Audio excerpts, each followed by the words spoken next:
आज सुनते हैं कांता भारती की लिखी हुई पुस्तक रेत की मछली का द्वितीय भाग। अगर आपने प्रथम भाग अभी तक नहीं सुना है तो प्रथम भाग का लिंक डिस्क्रिप्शन बॉक्स में दे दिया गया है, वहां से जाकर सुन सकते हैं। तो आइए सुनते हैं अब रेत की मछली का द्वितीय भाग। इनका सहज भाव से ये कहना कि तुम घर जाओ, मैं क्लास लेने के बाद आऊंगा, मुझे कचोट गया। लगा मुझे तूफान में अकेले छोड़ दिया। पैर के अंगूठे की ओर दृष्टि गड़ाए मैंने लंबी सांस ली और बहुत बेसहारा महसूस करते हुए बाहर आ गई। मन खींच से भर उठा। शोभन समझते क्यों नहीं, अगर कुछ विशेष कहना ना होता तो मैं आती क्यों और वहां उन सबके सामने कहती भी क्या। रिक्शे पर बैठकर घर लौटी तो रास्ते भर भय से चौकन्नी होकर आगे पीछे देखती रही दूर दूर तक कि कहीं वो पागल प्रेत दिखाई न दे जाए। मन ही मन बार बार अपने इष्ट का ध्यान भी करती रही थी। घर पहुंची तो जैसे सांस लौटी। सबसे पहले जैसे तैसे सारा कांड माँ को सुना गई। उन्होंने प्यार किया और फिर सहलाते हुए बोली, ईश्वर रक्षा करेगा, सब ठीक हो जाएगा। शुक्र है उसने तुम पर पत्थर फेंक नहीं दिया, नहीं तो मैं अपनी बहू कहाँ से लाती। थोड़ा खाकर स्वस्थ हो ले, शोभन आएगा तो सब ठीक हो जाएगा। मेरा मन घटनाओं से उलझकर खिन्न हो गया था। जबान का स्वाद जैसे बिगड़ गया था। खाने का जी नहीं था, फिर भी किसी तरह नाश्ता किया। तभी दरवाजे पर आवाज हुई। जाने क्यों मैं सहसा घबरा गई। माँ ने मेरे आतंक को समझ लिया। उठते हुए बोली, तुम बैठो, अब से मैं ही दरवाज़ा खोला बंद किया करूंगी। दरवाज़ा खुलने की आहट हुई और शोभन की आवाज़ें आईं। माँ तुम? कुंतल नहीं आई क्या? कहते हुए वे अंदर आ गए। उनकी उत्सुकता और चिंता उनके चेहरे पर उभरी हुई मैंने देखी। मैं आश्वस्त हुई। मुझे देखते ही वे निकट आए और फिर माँ के संकोच से अलग हट गए। हाथ मुंह धोया और तुरंत अपने कमरे में चले गए। नाश्ता लेकर जब मैं पहुंची तो लगा आतुरता से प्रतीक्षा कर रहे थे। हाथ में नाश्ते का सामान लेकर जल्दी से एक तरफ रखा और बाहें पकड़कर खींचते हुए बोले, क्या बात थी आज स्टाफ रूम में, कैसे आ गई तुम? चेहरे में झांकते हुए किसी सीमा तक मुग्ध आंखों से देखते हुए उन्होंने कहा, विभाग में लोग तुम्हारी बड़ी तारीफ कर रहे थे, बल्कि मैंने जब तुम्हें अकेले भेज दिया तो शर्मा जी बरस ही पड़े। उन्होंने कहा कि वह तो संकोच कर रही होगी, पता नहीं कौन सा काम था, तुम्हें सुनना तो चाहिए था। वैसे सच बताऊं कुंतो, तुम्हारा स्वर सुनने के लिए ही तो जीता हूं। बाद में तो मुझे भी लगा कि भूल हुई। तुम्हारे जाने के बाद तो जी भी उखड़ गया था। पता नहीं क्यों कुछ आशंकाएं भी मन में तैरने लगी थी। मेरे कंधों को भींचकर जैसे उन्होंने आशंका का शमन कर लिया। फिर कान के पास ओंठ लाकर धीरे से बोले, कहीं चलना था? उन क्षणों की मधुरता को सहसा तोड़ने का साहस मुझे भी नहीं हुआ। पहली बार मैं बात टाल गई। बोली, कुछ भी तो नहीं है, आप पहले नाश्ता कीजिए। मन के गहरे में छुपी हुई बात उनसे पढ़ी न जाए ऐसा भी संभव नहीं था, ये मुझे मालूम था। मैं ये भी जानती थी कि जब तक अंदर की बात उन्हें बताऊंगी नहीं तब तक वे बात को टलने नहीं देंगे। इसलिए तुरंत ही मैं शर्मा जी के बारे में पूछने लग गई।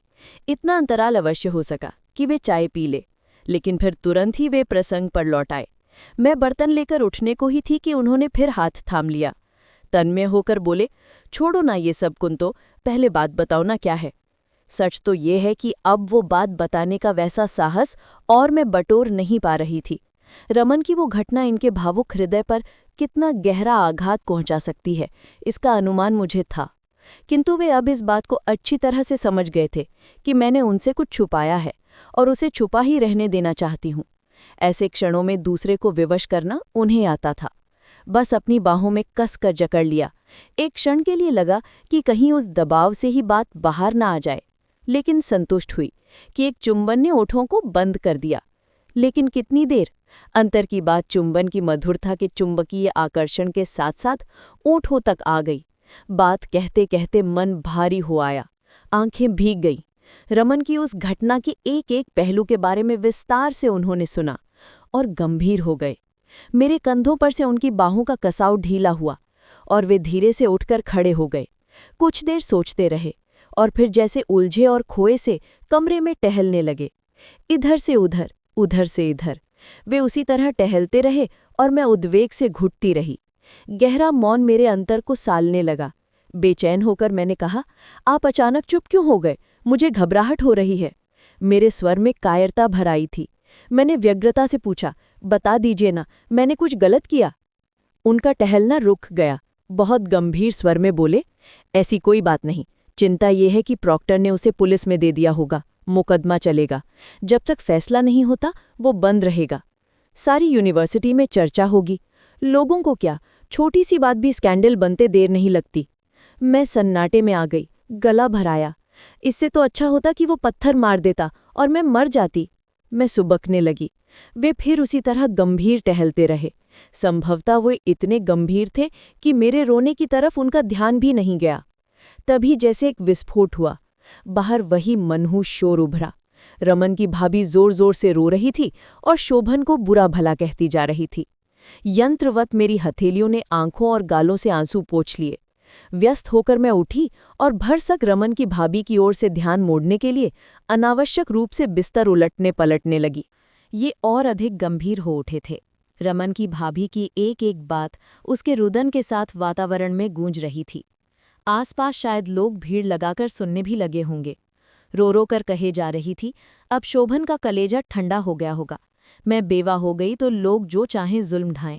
रमन के सिवा कौन है मेरा? क्या बिगाड़ा था रमन ने शोभन का? उसके खून के प्यासे हो गए हैं सब लोग। मुझे होश नहीं कि मैंने उसके बाद क्या क्या सुना। कभी कभी ऐसा लगता था कि जैसे एक ही बात किसी मशीन से दोहराई जा रही हो। कर्कश रुदन की आवाज़ मन को कुछ ऐसे कुरेदती थी जैसे बहुत सी सुइयां कोई चुभो रहा हो। कई बार चाहा कि शोभन की ओर देखूं, लेकिन साहस नहीं हुआ। शोभन शायद मुझसे ज्यादा पीड़ित थे। बहुत रात गए ही वो सारा कांड शांत हो पाया, लेकिन उस शांति के बाद भी वातावरण सहज नहीं हुआ। वातावरण का भारीपन ज्यों का त्यों बना रहा, बल्कि मनहूसियत कुछ बढ़ ही गई। बालकनी में आकर उस मनहूस मकान की तरफ देखने की भी इच्छा नहीं हुई। माँ से मालूम हुआ कि उस घर में चूल्हा नहीं जला। चूल्हा मेरे यहाँ भी जल नहीं सका। माँ एक बार ऊपर आईं और फिर जैसे अपने आप में खोई नीचे वापस लौट गईं। शोभन पत्थर की तरह जड़ थे और मैं आशंकाओं में डूबी हुई। लगता था मोहल्ले में कोई मर गया है। शायद वातावरण की सहजता मर गई थी। रात बहुत बीत चुकी थी। अंधेरे आकाश की पीठिका पर बालकनी के खुले हिस्से से देखती गुच्छे गुच्छे फूली छितराई हुई जूही और चमेली की काली लतरों से टकराकर सरकती हुई हवा जब अंदर आई तो मन आशंकित हो उठा। बल्कि आशंका सही शब्द नहीं है, उद्वेग कहा जा सकता है उसे। उद्वेग और आतंक का मिला जुला रूप। बहुत साहस करके मैं शोभन के निकट आई। वे हिले नहीं, बोले भी नहीं। हल्की रोशनी में चमकती सामने की नीली दीवार के उस पार देखते रहे। मैंने बहुत धीरे से कहा, शोभन, अब क्या होगा? ये मनहूसियत कैसे टूटेगी? मेरा जी घुट रहा है। नीचे बिल्कुल सन्नाटा था, लेकिन मुझे पता था कि माँ जाग रही होंगी। वे सुख से सहज होकर सो सकें ऐसी परिस्थिति नहीं थी, और इस सब में एकमात्र दोषी थी मैं, केवल मैं। शोभन कुछ नहीं बोले, उनकी पीड़ा भी मैं महसूस कर रही थी। तभी कमरे के द्वार पर आहट हुई। मैं चौंकी और शोभन से थोड़ा अलग हट गई। माँ थी वहाँ। शोभन ने करवट जरूर बदली, लेकिन बोले कुछ नहीं। माँ भी चुपचाप बैठ गई। माँ की कातर उदासी और बेचैनी देखकर मैं और अधिक आविष्ट हो गई। थोड़ी देर तक मौन घुटता रहा। फिर वे लंबी सांस लेकर बोली, मेरा जी घबरा रहा है शोभन, कोई रास्ता है? तुम कुछ उपाय सोचो ना बेटा। अब लगा कि शोभन इतने लंबे मौन के अंतराल में एक जगह अपने मन को ही बांधने में व्यस्त थे। माँ की बात सुनकर छत की ओर देखते हुए बोले, अब ये जगह हमारे रहने लायक नहीं रह गई। सोचता हूँ हम सब कहीं और चलकर रहें। यहाँ से दूर हो लेंगे तो संकट अपने आप शांत हो जाएगा। दूर रहने से बहुत कुछ टल जाता है। वे बोलते रहे और मैं सुनती रही। तभी मेरी आंखें माँ की ओर उठी और मैं कांप गई। उनके शांत, सरल, गंभीर चेहरे से बुलककर आंसू उनके गोद में टपक रहे थे। 2 बरस में पहली बार उस निष्ठावान और संकल्पशील मुख पर मैंने आंसू देखे थे। मेरा खून जम गया। लगा गले में कुछ घुट रहा है। शोभन भी कुछ न बोल सके। थोड़ी देर बाद माँ के भरे गले से आवाज आई, ये घर तो मेरा सुहाग है शोभन। उनके बाद अब ये उनकी निशानी है। उनकी इस एकमात्र निशानी से तो मैं मरकर ही छूट सकती हूँ।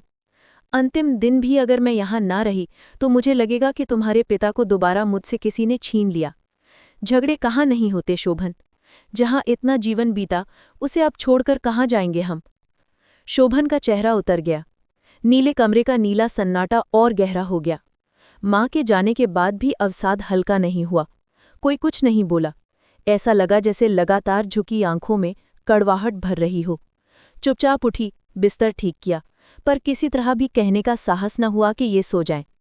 बाहर रात काफी उत्तर आई थी। लोग शायद अपने घरों को चले गए थे।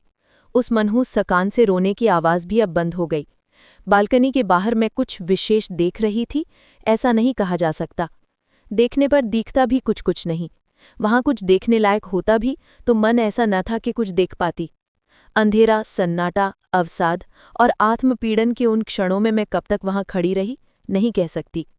वहां से हटी तो देखा वे उसी तरह अस्त व्यस्त पलंग पर मूर्छित से पड़े थे। सो गए थे या सिर्फ अवसन्न थे, ये उनकी बंद आंखों और सांसों के साथ उठते गिरते सीने को देखकर नहीं कहा जा सकता था। बहुत धीरे से, बिना कोई आहट किए पलंग के एक किनारे थोड़ी देर बैठी रहकर मैं भी लेट गई। अवसाद मेरी शिराओं में एक तनाव की तरह दोबारा छा गया। चाहा कि उनकी ओर घूम जाऊं, लेकिन घूम न सकी। एक क्षण के लिए इस बात की भी प्रतीक्षा की कि उनकी बाहें मेरी ओर बढ़ेंगी और अनायास में उनमें समा जाऊंगी, लेकिन वैसा भी कुछ नहीं हुआ। कुछ भी तो नहीं हुआ। हमेशा की तरह माथे का चुंबन भी नहीं लिया गया, गर्म उंगलियों से छेड़ा भी नहीं गया। अवसाद में डूबी कब सो गई ये भी पता न लगा। सवेरे जागी तो पता चला कि वे कहीं जा चुके थे। मन दुश्चिंताओं से भर उठा। दोपहर तक बेचैनी बहुत अधिक बढ़ गई। मुंह न जाने कैसे कैसे स्वाद से भर गया। माँ ने नाश्ता और खाना तैयार जरूर किया, लेकिन खाया उनसे भी न गया। दोपहर के बाद कहीं वे आए, आंखें झुकी हुई थीं, चेहरा उतरा हुआ और गंभीर। चुपचाप अपने कमरे में जाकर लेट गए। माँ ने मुझसे कहा कि मैं शोभन के लिए खाना ले जाऊं। हो सकता है मेरे आशंकित मन का संकोच हो कि एक एक करके खाने की चीजें सजाने में काफी समय लग गया। कमरे में जाने के लिए साहस जुटाना पड़ा। वे ज्यों के त्यों लेटे रहे। हिम्मत न हुई कि इनके माथे पर हाथ रखकर देखें तबीयत तो ठीक है। बहुत धीरे से बोली, उठिए, हाथ मुंह धोकर खाना खाकर आराम कीजिए। जाने उनकी जी में क्या आया कि वे चुपचाप उठे, हाथ मुंह धोकर खाने बैठ गए। मुझे भी खाने को अपने साथ बिठा लिया। अनमने मन से थोड़ा सा खाया। खाते समय चाहकर भी मुझसे कुछ बोला न गया। खाते समय आज तो उनके हाथ में कोई किताब भी नहीं थी। किताब होती तो शायद मन कुछ बदलता। तनाव एक तो दिन का नहीं था। मन को इतना समेटा भी न जा सका कि वो तनाव टूट सके। कई दिन बीत गए। उनके मित्र भी आए थे। वो नीला कमरा उन्मुक्त हंसी से गूंजा नहीं। बहुत धीरे धीरे उन्होंने बातें की। शायद कुछ मशविरा भी हुआ। मन में उत्सुकता थी, लेकिन पूछ कुछ भी न सकी। कई दिनों के सलाह मशविरे के बाद पता चला कि एक समझौता हुआ है।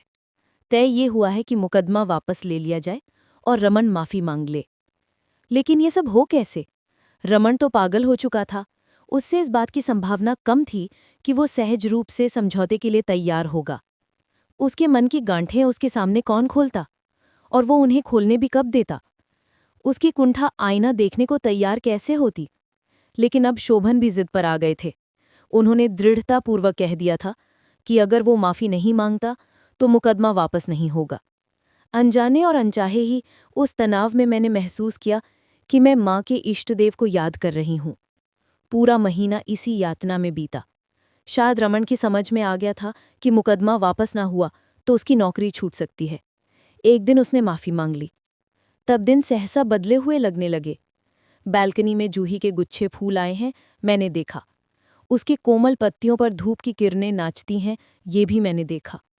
उस दिन से हवा कुछ अच्छी लगने लगी। शोभन ने बताया कि उन्होंने कहीं कोई मकान रहने के लिए देखा है। माँ फिर उदास हो गईं। स्वर्गीय पति की स्मृति। इस मकान को छोड़ना उनके लिए सबसे बड़ी यातना थी। मकान की एक एक कण से उनकी चेतना जुड़ी थी। उनकी मर्यादा, उनकी आसक्ति और उनका आश्वासन, सभी कुछ था वो मकान। लेकिन उपाय भी क्या था? मुझे याद है जब उन्होंने जाने कहाँ खोई हुई आवाज में कहा था कि जब तुम्हारे पिताजी ये मकान बनवा रहे थे, कुछ रुपयों की कमी हो गई थी। उस समय मैंने अपना एक एक जेवर उन्हें दे दिया था। अंततः शोभन जीते। बेटे का मन और बहू की मर्यादा की रक्षा के लिए माँ ने अपनी भावना की बलि दे दी। हाँ, ये जरूर मैंने देखा कि उसके बाद अक्सर वे सोए साए चौंक कर उठ बैठती थी। उन्हें जैसे घबराहट सी भी होती रहती। कुछ महीनों में ही जैसे वृद्धावस्था उन पर दूनी होकर उतर आई थी। मैंने ये भी देखा कि उन्हें बुखार आने लगा था। अपने आप से एक दिन मैंने उन्हें कहते पाया, कैसे छोड़ेगी ये सब भगवान, कैसे छूटेगा ये सब, और अब कैसे रहा जाएगा वहाँ? ऐसी पराई जगह जीना भी कैसे होगा? मैं सोचती कि उनके जैसे संस्कारों वाली साध्वी ये भी तो सोचती होगी कि अपना घर बेचना अशुभ है और उसे बेचकर किराए के मकान में रहना संस्कारहीनता। एक दिन उन्होंने कहा, मुझको यहीं छोड़ दो, तुम दोनों ही रह लो वहां। लेकिन ये भी होता कैसे? स्थिति सहज नहीं हुई थी। उन्होंने ये भी सोचा होगा कि इस तरह अलग रहकर स्थिति और बिगड़ेगी, सुधरेगी नहीं। लोग ये भी तो सोच सकते हैं कि लड़के ने अपने मन की शादी की और अलग हो गया। शायद चुपचाप वे कई बार रोई भी थीं, क्योंकि कई बार उनकी ओर देखती तो लगता कि उनकी आंखें लाल और सूजी हुई हैं। मैं पूछती तो एक लंबी सांस लेकर चुप हो जाती। यूनिवर्सिटी के पास ही एक नई बस्ती में कोठी का एक खाली हिस्सा मिल गया था। फिर भी तय ये हुआ कि केवल काम का सामान साथ जाएगा, बाकी सब यहीं बंद रहेगा। मकान बिकने पर ही उसे हटाएंगे। माँ ने तो मुहूर्त भी पूछ लिया था। सामान लदवाते वक्त माँ रो पड़ी। किसी तरह मजदूरों को बाहर भेजा और आंगन में जाकर बुरी तरह फूट पड़ी। उनका धैर्य टूट गया था। मुझे माफ कर देना, मैं जीते जी ये घर छोड़कर जा रही हूं। मेरा रक्त जम गया। मुझे लगा मैं ही हूं इस यातना की जड़। वे भी अवसन्न थे। पास पड़ोस से इकट्ठा हुए लोग इस समय कचोट रहे थे, खल रहे थे। विचित्र मनहूसियत फैल गई थी। जैसे तैसे माँ को शांत किया। शोभन भी चाह रहे थे कि अब जल्दी से जल्दी यहां से हट जाया जाए। हल्का सामान तांगे पर लाद लिया गया और हम तीनों भी बैठ गए। सोहन ने हाथ जोड़कर सभी को नमस्कार किया। तांगे वाले ने घोड़े को आगे बढ़ने के लिए उकसाया। शराब! उसने एक चाबुक लगाई। मैं सिहर उठी, चौंक गई। अंदर चल, कुमुद की आवाज आई। चल खाना खा ले। मैंने दोबारा चौंकी। अचानक ऐसा लगा जैसे अंजरी में भरी हुई रेत सरक कर रीत गई। बीते हुए दिनों की वो परछाई भी गायब हो गई। यथार्थ की ठोस धरती पर मैं लौट आई। बीते हुए उस तूफानी प्रसंग से वापस आकर कुमुद के इस छोटे से कमरे में आश्वासन महसूस हुआ। खाना खाते समय कुमुद तरह तरह की बातें करके मन को अप्रिय प्रसंगों से दूर हटाने का प्रयत्न करती रही। मैंने उसकी आंखों में झांका तो उसने चेहरा नीचे कर लिया। जी मैं आया कहूं, तू अपने अप्रिय प्रसंग से अपने को अलग काट सकी है क्या? लेकिन मुझसे पूछा नहीं जा सका। जाने कि मेरी आंखें दोबारा गीली हो आईं।